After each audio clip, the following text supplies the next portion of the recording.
Walk the ancient paths of glory, avenues of bloody conquest which ensnared the world in a web of power and turned an insignificant city into ruler over most of the known world.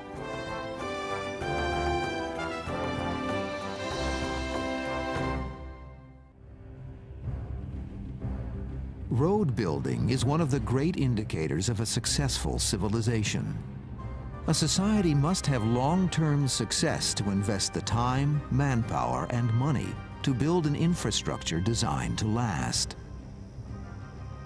It's not that the Romans were the first to build highways and byways of any significance. The Greeks and the Persians did, and so did the Etruscans, the civilization that predates the Romans in Italy. But no one before them had built with the long-term planning, precision, and scope of those the Roman Empire left behind. The first great Roman roads were begun in the 4th century BC. They were still building them in the far reaches of the empire as late as the 4th century AD. So in total, Roman road building stretched over 8 centuries. The major objective was to ensure that no major point anywhere in the empire was isolated. So the road system developed with major arteries running from major towns on 3 continents: Europe, the Near East, that is Asia, and North Africa. Not all of these were paved. Popular conception is that they were paved with stone. The lesser ones would tend to be tracks, but kept up, that is to say, raked over or whatever. The technical word is metalled, that is, they'd have gravel and crushed stone on them. The main roads would be blocks of stone carefully fitted together and very carefully built. It is generally accepted that the first of the great paved Roman highways to be built was the Via Appia. Here is one of the relatively well-preserved segments of the Via Appia Antica. The name Appia comes from the name of the censor, Appius Claudius Caecus, Appius Claudius the Blind, who built the thing, or started the thing, in 312 BC. The road was the first one to extend the Roman road system really outside of the area immediately around the city. The ultimate aim of the road was to take Roman troops from here down to the ancient city of Capua, near the modern city of Naples. Appius had convinced the Senate this project warranted their approval. He then oversaw the massive undertaking of building a thoroughfare to Capua, the place where the Roman legions had recently defeated the Samnites, a distance of 132 miles. The paving stones were quarried from a deposit of silex lava. They were cut, shaped, polished, and fitted so closely together that a knife blade often couldn't fit in between them. The roadbed was 15 feet across and only widened near the gates of the city to accommodate more pedestrian traffic. As sections were completed, Appius had trees planted along the route to give shade to the travelers soon to come. Gently rolling land just south of Rome made the first several miles of construction easy. Then it had to pass through the swampy lowlands known as the Pontine Marshes. Construction literally bogged down as malaria plagued the work crews as they built a 6-foot-high causeway above the flatlands so the Appia would stay high and dry. Where the water got too deep, a short boat ride became necessary. It was several hundred years later, during the reign of the Emperor Trajan, that the marshes were partially drained and travel on the Appia was no longer interrupted. As construction continued, Appius lost his sight and became known as Appius the Blind. Legend has it that Appius continued to oversee the building and care of his road. He would walk along the Appia barefoot and was able to feel the joints of the stones with his feet to determine if they'd been correctly fitted and maintained. Appius died before his magnificent via made it all the way to Capua. His family built a large tomb along the road that bore his name. This was the beginning of another trend. Over the years, many miles of the Appia became crowded with cemeteries, tombs, and other funerary structures. It was law and tradition to bury the dead outside the city, in places that people would travel. It was not only a tribute, but also a reminder to all who passed by that they too were mortal. The Appian Way was the only road of its kind for some time. It was later extended to the port of Brindisi on the east coast of Italy and had a total length of 350 miles. During this time, other great roads began to radiate out from Rome and lace the Italian peninsula. They also began to spread across most of the known world.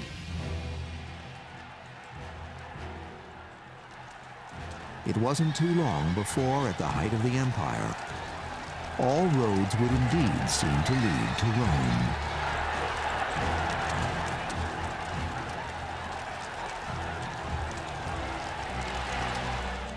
Roads were essential to all governmental and cultural enterprises, and the Roman Empire, being vast, required an extensive road system. As with modern cultures, most of the cost of building infrastructure was paid for out of revenues collected as taxes and tariffs. Most of the emperors understood just how critical these avenues of transportation and communication were. Some, like the first emperor, Augustus, actually contributed significant portions of their personal fortunes to road construction or refurbishment. They encouraged other rich men to do so as well. Since the roads themselves were deemed important to the empire, to be in charge of their repair and administration was considered an esteemed position. The Roman road system was divided up into several districts. Each district had a curator who was responsible for the maintenance in his area. This meant the obvious, which is, of course, replacing loose stones with great care to drainage and the like. Make sure the milestones are not carted off to build somebody's house, to keep the curbs, which were built on the best roads, in line. Those get battered by animals, carriage wheels, and all these things had to be taken care of. And of course, if there was an earthquake, and there's a great line of earthquakes, as we all know, that runs right across Turkey, Greece, Yugoslavia, and into Italy and beyond. If there was a great flood or natural disaster, the curator of that section had his work cut out for him, because the roads had to be kept in repair. Julius Caesar's rise to power began because of the praise he received while he held the position of overseer for the Appian Way. Later, as a general, and then the ruler of Rome, the roads served him well. Most of the main roads throughout the empire were started for military purposes. As more and more territory came under Roman rule, they became critical lines of communications for news and orders. They greatly increased the speed of armies dispatched to any trouble spot within the empire, or to the fortifications built along its frontiers. When traveling, the legions would usually march 6 abreast. One can only imagine what an imposing sight the mobile Roman army must have been. All civilian traffic obviously gave them the right of way. Besides the throngs of infantry, there might be mounted horses. Huge weapons of war, including catapults and battering rams pulled on wooden wheeled carts, added to what must have been a thundering rumble. Food, water, and other supplies would also accompany an army on the move. At the end of each day, they would build an encampment to spend the night. Often, these encampments would be turned into outposts to house a small number of soldiers. Their responsibilities included policing the area to keep highwaymen and brigands from preying on passing travelers. In the eyes of some emperors, the building of the roads served a purpose beyond the obvious military and economic ones. Public works construction kept the army busy between wars. Busy hands are happy hands, and idleness is the devil's playground are 2 axioms that the rulers of Rome would have understood well. Digging ditches, laying paving, and building other Roman infrastructure would hopefully keep the questioning of authority and rebellion to a minimum. While the army did provide almost all of the manual labor for road construction outside of Italy, closer to Rome, civilian, criminal, and slave labor did much of the backbreaking work. The degree to which slaves were used in making roads is very difficult to determine. Road administration was in the hands of men known as curatores, curators. And they varied in their authority and the district which they were in charge of. And they would be allowed to hire slave gangs, freedmen and the like, and ordinary citizens to work. It's awfully difficult unless we have a description in, say, a written passage of literature or an inscription to say anything about this. But we do know that free people and slaves often worked side by side. And the government owned slave gangs in Rome that may have in other places. Slavery diminished as the empire's life was prolonged. No new conquests, no new slaves. Rome was filled with skilled architects, engineers, and surveyors who helped plan and build the great structures we associate with the Roman Empire. The building of a road was planned and executed with the same care and effort that went into the Colosseums, arches, and aqueducts. In Roman times, a surveyor had relatively simple instruments to work with. The compass had not yet been invented, so a sundial was used to determine direction. A groma was a device made up of two perpendicular sticks with hanging plumb bobs on the top of a staff. It helped lay out straight and level routes. Actual construction usually began with the digging of ditches on both sides of the planned road to drain away any excess water. Preparation of a foundation was the innovative step that set Roman highway building apart from anything attempted before. A trench was dug down to a layer of rock or clay, then was filled with layers of sand, small rocks, and possibly concrete. The climate and the type of soil determined how elaborate the foundation had to be in any given area. Finally, the paving and curbstones that had been cut and shaped by skilled stonemasons were fitted together with great precision. The roads were designed to be a little higher in the middle, so the rainwater would run off to the sides. The fact that this work was done with basic hammers, chisels, picks, and spades makes it clear how much manpower must have been expended. The removal of excess dirt was done in basket loads. The wheelbarrow, already in use in China, was not yet part of European technology.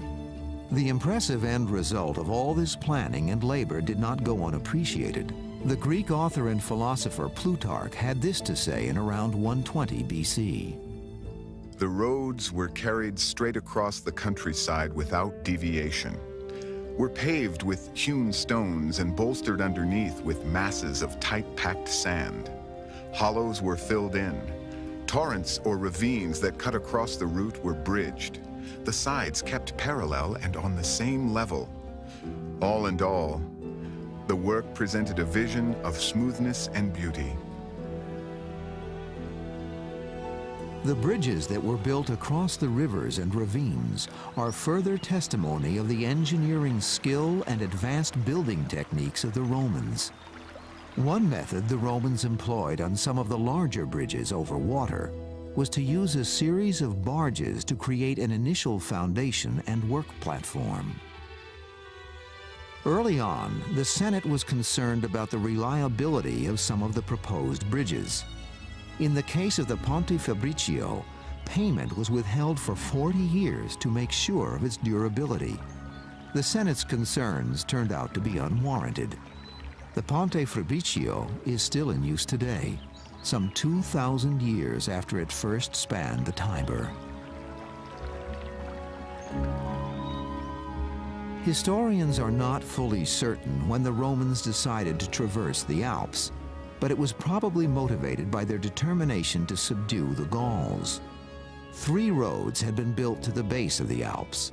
The St. Bernard Pass, 8,111 feet above sea level, was chosen as the place to cross.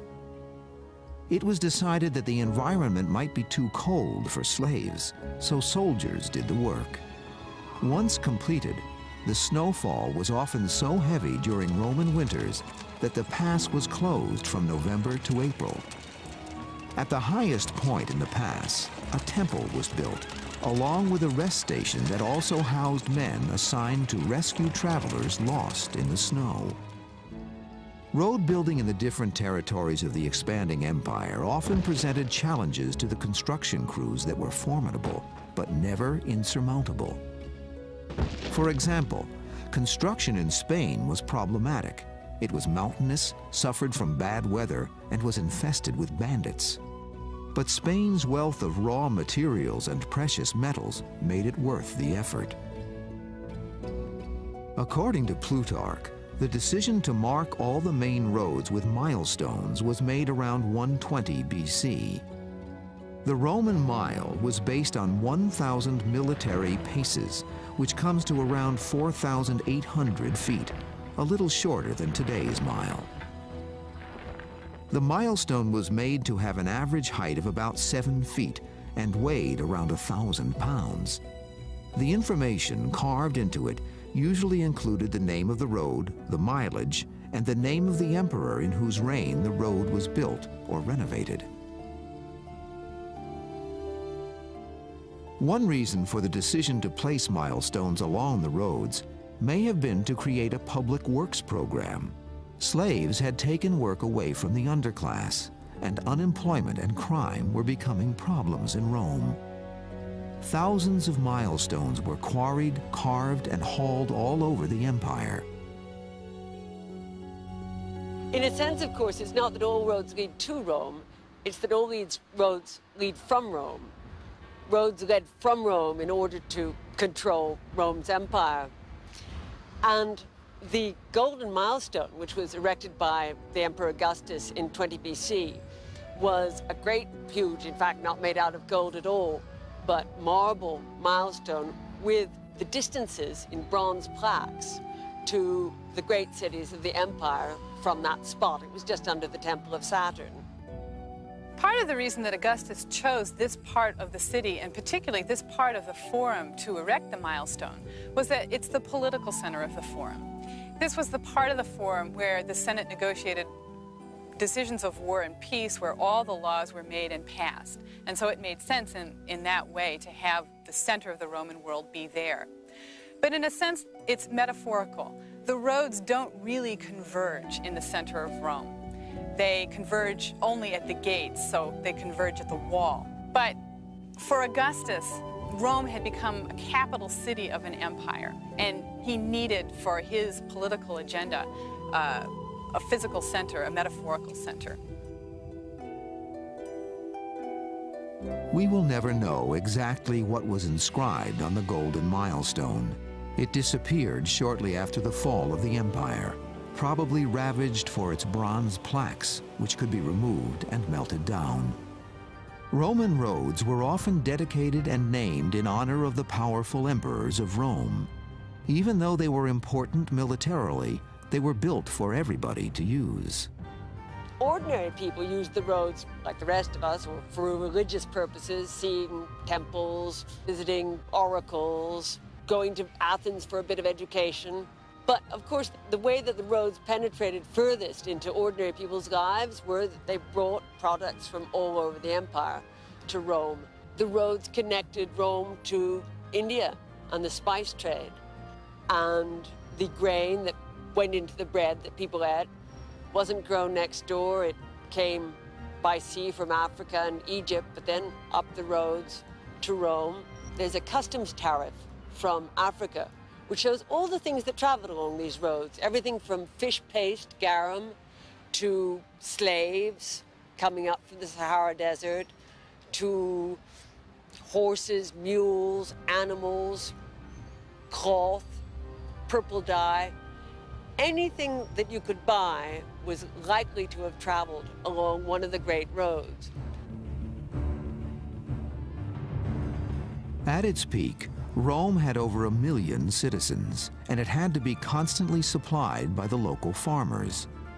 On an average day in the 1st century AD, chariots here would have been a much rarer sight than farmers taking their goods to market. The curious thing is that with all the effort in building and maintaining a magnificent road system, it was not the best way to transport bulk goods. The Romans never perfected a type of harness that enabled horses to pull heavy carts or wagons. They were originally designed for slow-moving oxen and would press on a horse's windpipe when pulling a heavy load or going uphill. Of course, when possible, the more practical way to transport goods was by water. Boats were often much faster, thus much less expensive. It was only the Romans' fear and suspicion of the sea that kept shipping from becoming the main method of transport to far-off destinations. One of the most interesting commodities being shipped along the roads was the astounding menagerie of wild animals then being captured all over the Roman world. Some became pets or parts of collections of the rich and powerful. A majority of these exotic species ended up in the spectacles being staged at the Roman amphitheaters.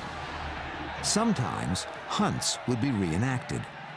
Often, different species would be pitted against each other.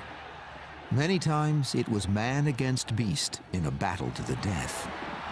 The death penalty for criminals was often carried out by ravenous animals for the entertainment of the spectators. Christians suffered the same fate during the period of the great persecutions.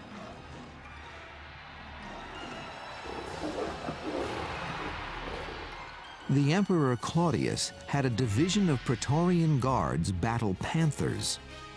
During Nero's reign, 400 tigers faced off against bulls and elephants in one day. 5,000 animals lost their lives as part of the Colosseum's opening ceremonies. The streets of Rome are prone to traffic jams today, and the same was true during the height of the empire's success. Noisy crowds combined with the deafening sound of wooden wheels clattering over pavement stones. More than once, laws were passed forbidding, or at least limiting, daytime traffic within the city.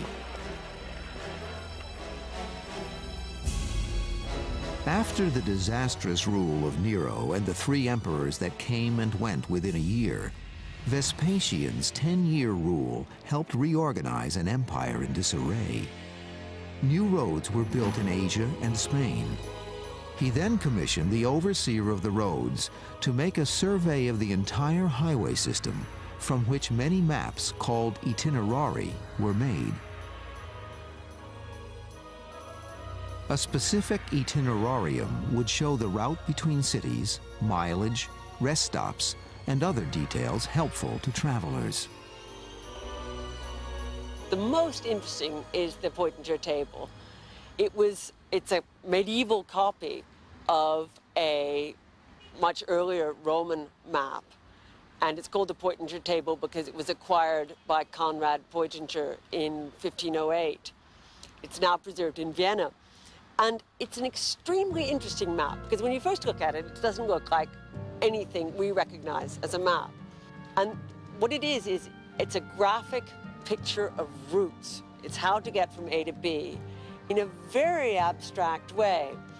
The best parallel are maps of subway systems. It gives us straight lines running, say, from Carthage to the great legionary fortress at Lambysis, with along it marked all the stops that are possible along the way, so that it was like a guidebook. A common sight along the roads just outside of Rome was the funeral procession. Funerals were grand occasions for the wealthier families. Professional mourners filled out some of the processions. Actors wearing death masks would portray ancestral family members. The body of the deceased was placed on a bed or a couch-like litter. Candles and torches often were burning at each corner. Pine cones and incense were also burned, possibly to hide the odor of the corpse that usually had laid in state at home for up to a week.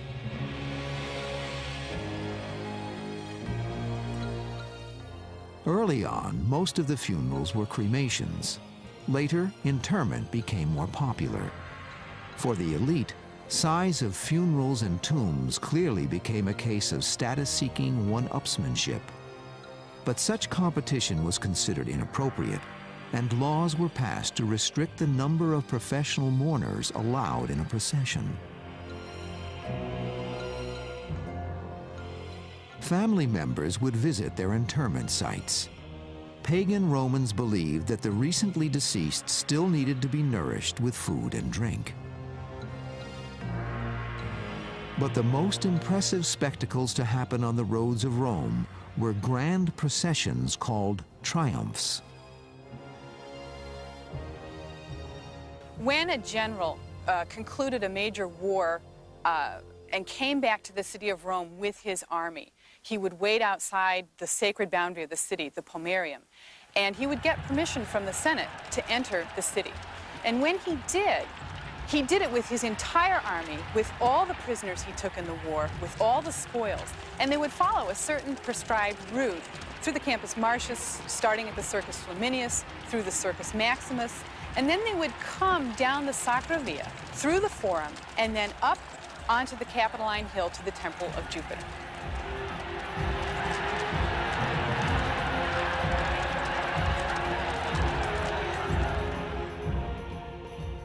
These grand processions took on truly epic proportions. There would be trumpeters, and sometimes there would be floats representing captured cities. Mounted artwork would show scenes of the battles and heroic exploits of the returning heroes. Julius Caesar had one after each of his major conquests, each more lavish than the last. His final triumph lasted for 4 days. It would have seemed absolutely impossible to cheering throngs filled with imperial pride that assassination and civil war were just around the corner.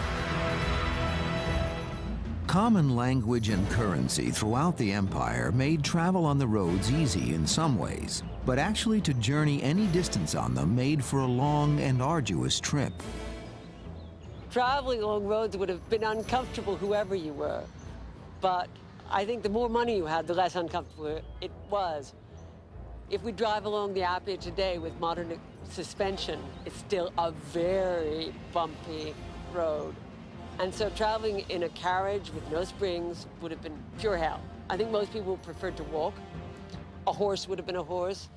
But the emperors preferred to travel generally on litters. Those are sort of beds on poles, open if they wanted to show off, closed if they wanted to sleep. And they would have been carried by 8 bearers, and it would have been slow. But it would have been, I suppose, the most comfortable way of traveling of all. Inns sprang up all over the main highways because overnight stopovers were usually required on anything but the shortest trips. The inn by the side of the road would be where there was good water. It might be the simplest, crudest imaginable place with bad wine. The next step up would be a place with better cuisine, better wine, girls for rent, for example, that's very commonly spoken of. And some places, of course, were more elaborate, and these would be the mansiones, the mansions where government officials could stay overnight. You took your chances on the road. It was rough, it could be dangerous, and the kinds of accommodations one got were very iffy in many cases. Though many inns were raw and Spartan, they were often the beginnings of a settlement. They would begin to grow with the additions of blacksmiths, wine merchants, horse doctors, and others offering service for passing travelers. Many of the great cities of Europe, like Vienna, Cologne, and Budapest, began as lowly stops on a Roman road. From his writings, we know that the great Roman poet Horace spent time on the roads, He had traveled on the Via Appia as a boy with his father to study with a learned Greek grammarian. As an adult, he also used the Appia and gives us an idea what travel was like back then in these excerpts from his satire titled From Rome to Brindisi with Stops. 'Twas a long journey lay before us. First at Oricia, we alight and there refresh and pass the night. Our entertainment? Rather coarse, but believe me, I've met with worse. From Oricia, we pushed on to Forum Appii, a place jammed with boatmen and sharp innkeepers. This 40 miles took us 2 days, while brisker travelers make it in 1. At Forum Appii, I found the water so foul, I sturdily resolved to pronounce a fast, and in a moody humor wait, while my less dainty comrades ate. Later, Horace tells of a stop at a farmhouse in the country and reveals a bawdier appetite, often celebrated in Roman literature and performance. Here, like a fool, I was tricked by a girl who said she'd come and retire. I waited till midnight, but then sleep overcame my desire. Filled with pique at her cheek of such a flagrant nocturnal omission, I then contented myself with dreams composed of improper positions. Horace describes other travails like traffic jams and mosquitoes, but bad food seemed to be his main complaint. At one point on his journey, he offered a piece of advice.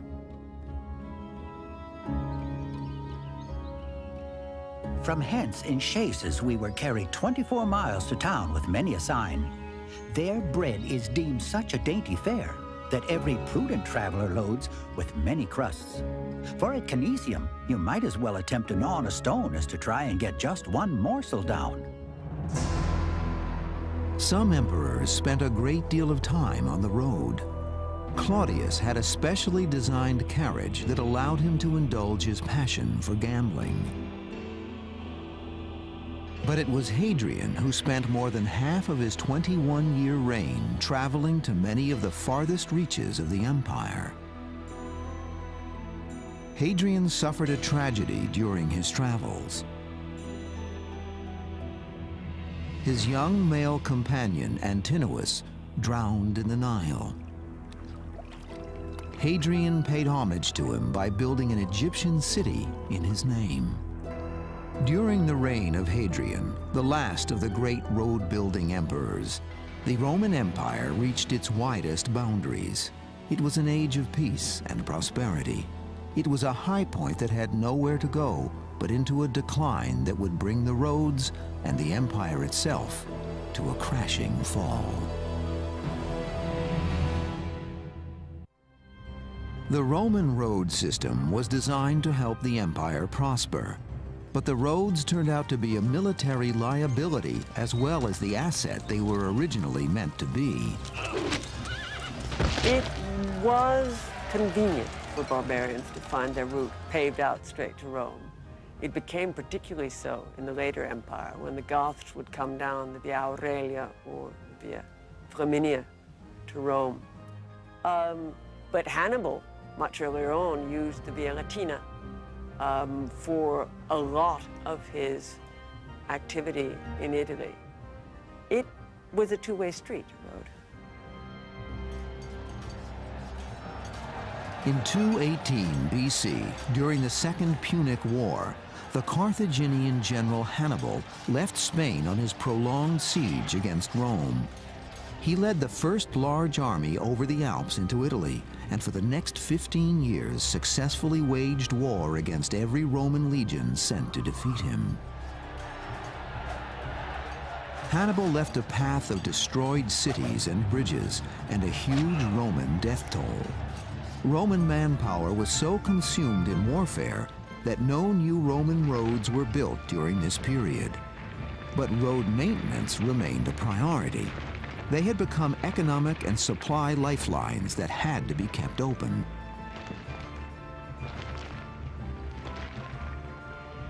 After 25 years of warfare, Rome had lost 500,000 men in battle. It was then Publius Scipio's turn to take command. He decided to no longer fight a defensive war and took the risk of striking at Carthage itself. In 204 BC, Scipio and an army of 25,000 men landed near Carthage. Hearing of the invasion, Hannibal headed back to North Africa. The Roman legions were far more skillful than Hannibal's war machine.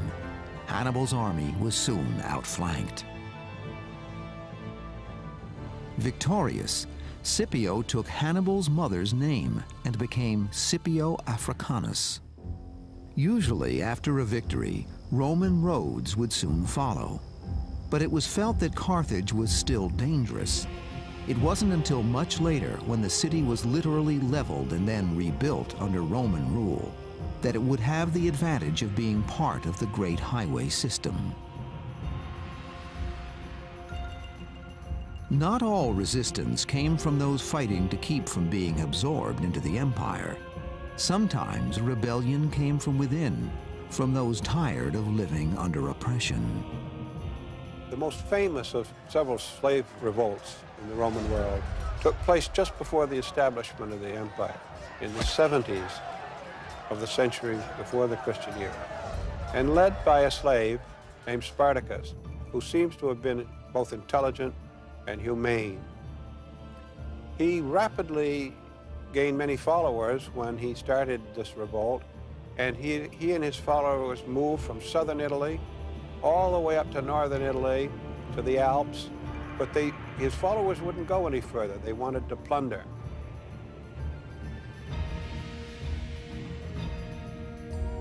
Spartacus used the roads to his advantage during the rebellion, but they also aided the legions dispatched to crush the insurrection.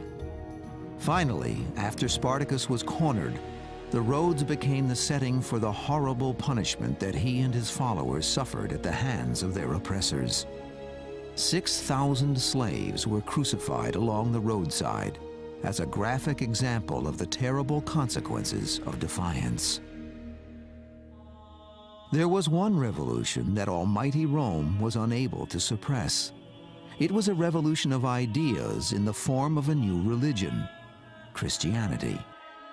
The roads played an important part in Rome's attempts to stamp it out, but even under the constant threat of persecution and death by the empire, the followers of Jesus used the pagan highways to spread the words of their leader.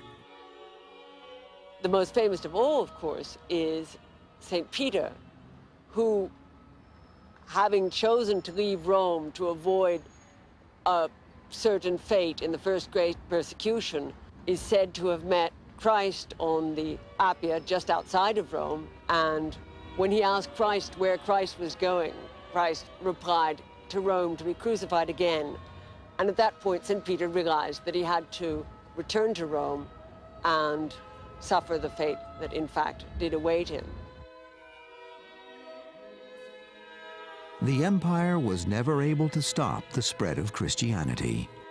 For almost 300 years it tried, but finally in the year 312, Constantine became Rome's first Christian emperor.